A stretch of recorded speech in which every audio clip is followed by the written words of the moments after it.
La moustache de Monette, une histoire écrite par Caroline Fontaine-Riquier.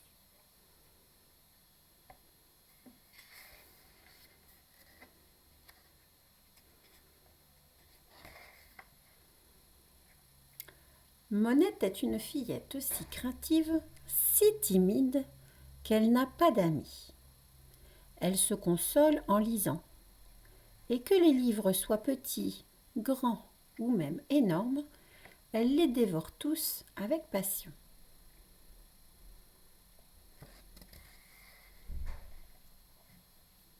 Un jour, dans le grenier, Monette découvre le livre du géant à moustache. L'histoire d'un géant qui, d'un éternuement, abat une forêt, qui, d'une pichenette, terrasse les horribles dragons. Oh, si j'avais une telle moustache, je serais brave moi aussi. Qu'à cela ne tienne, elle décide d'en fabriquer une. Celle-ci est trop petite. Oh, celle-là est bien trop grande. Enfin, elle trouve la solution.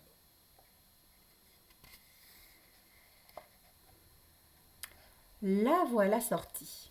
Chemin faisant, elle ne croise que des regards moqueurs, n'entend que des ricanements et s'entend dire que ce n'est pas carnaval. Monette ne sait que rougir et fuir.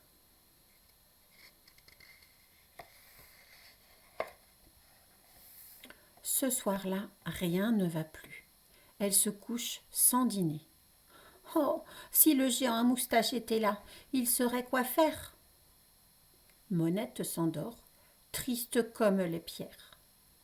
Les rayons de la lune la réveillent.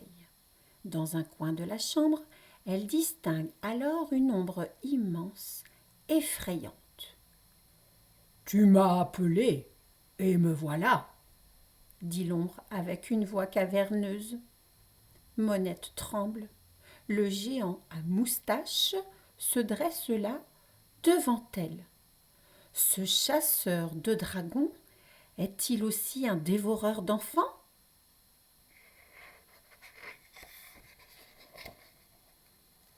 Mais le géant ne bouge pas, et Monette a le cœur si lourd qu'elle finit par lui raconter ses malheurs et sa journée. « Oh, si j'avais une moustache comme la tienne !» conclut-elle. Le géant est un héros costaud. Il n'a peur de rien et il est généreux. « Pour toi, et rien qu'une fois, je te prête ma moustache. Mais prends-en soin, il faudra me la rendre demain soir. » Un nuage cache la lune et le géant disparaît.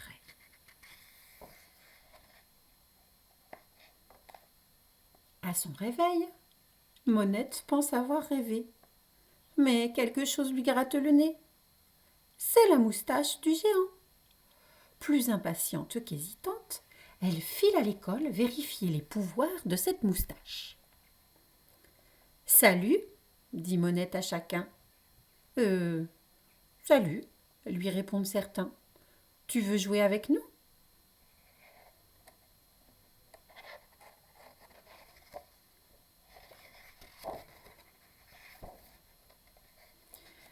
Comme c'est agréable d'être avec les autres, de rire et de jouer, même à des jeux qu'on n'aime pas vraiment. « Tu as mangé du lion aujourd'hui ?» demande la maîtresse à Monette. « Non, mais j'ai ma moustache. » Les adultes ne comprennent pas toujours ce que disent les enfants, et la maîtresse sourit. « De quelle moustache parles-tu ?» lui demande maman en rentrant. Monette ne répond pas, mais pense que sa maman devrait mettre ses lunettes.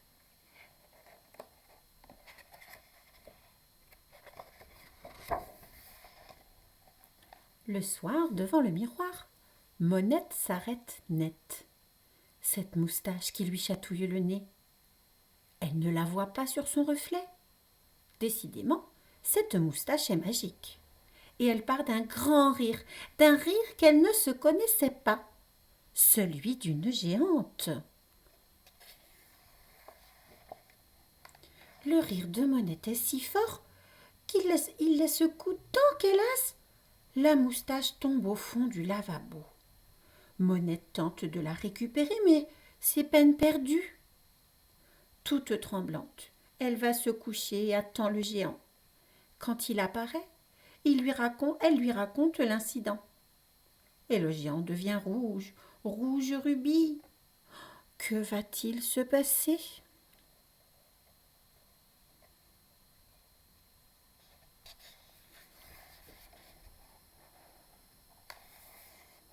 Contre toute attente, le géant éclate en sanglots.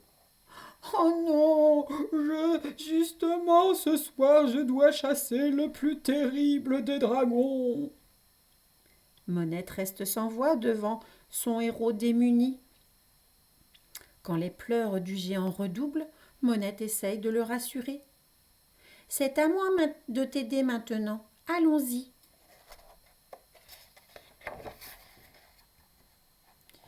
Il marche longtemps dans les pages du livre, jusqu'au bout de l'histoire du géant, là où elle n'est plus écrite.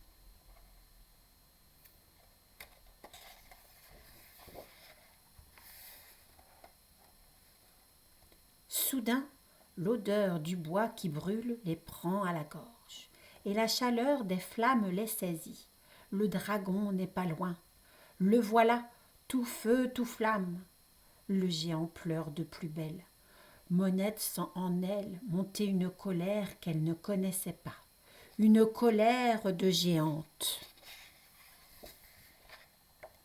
Ça suffit, je t'interdis de terroriser mon ami. La terre s'arrête de tourner, la lune de briller, et le dragon se couche. Monette tend le bras. Quelle surprise pour Monette! Les écailles du dragon sont très douces. Quelle surprise pour le dragon de sentir la délicatesse d'une caresse.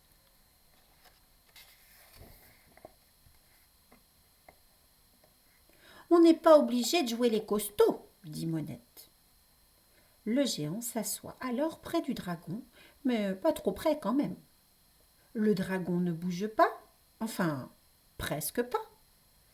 La lune se remet à briller, la terre à tourner.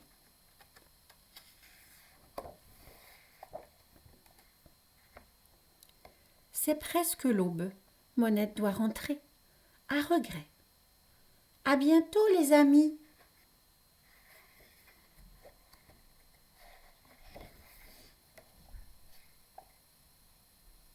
Depuis, les mercredis, Monette raconte les aventures du géant qui n'avait presque peur de rien, de la petite fille qui n'était presque pas timide, et du dragon qui était presque gentil. Chaque mercredi, elle réinvente l'histoire pour le plus grand plaisir de ses nouveaux amis.